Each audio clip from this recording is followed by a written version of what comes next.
October 1st, 331 BCE, under the searing heat of the Gaugamela plains, two of the ancient world's greatest powers prepare to clash. On one side stands Alexander, the young Macedonian king, leading his 47,000 men. On the other, Darius III of Persia commands a force over 100,000 strong. Outnumbered but not outmatched, Alexander knows this battle will decide the future of empires.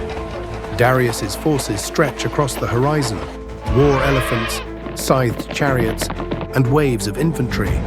But Alexander has something more valuable: strategy and an unshakable belief that this battle is his to win.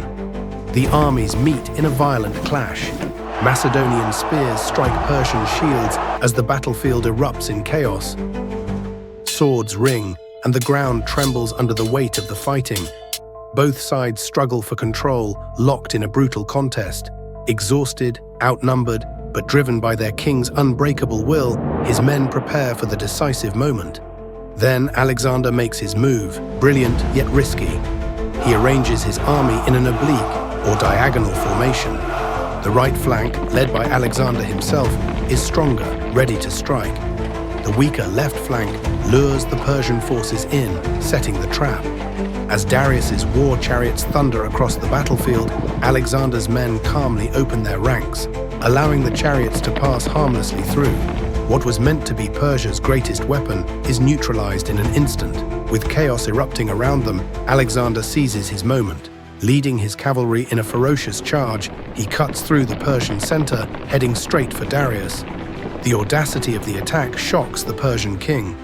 Gripped by fear, Darius flees the battlefield. With their king in retreat, the Persian army crumbles. What was once an unstoppable force becomes a shattered, disorganized mass. In that moment, Alexander turns an impossible situation into a legendary victory. It wasn't numbers that won the day. It was brilliance. Alexander's genius lay in his understanding of terrain, timing, and human nature. He exploited the weaknesses of a massive army led by a hesitant king. The Battle of Gaugamela didn't just topple an empire, it changed the ancient world forever. At just 25, Alexander the Great conquered Persia and secured his place as one of history's greatest military minds. Gaugamela wasn't just a victory, it was the dawn of a new era,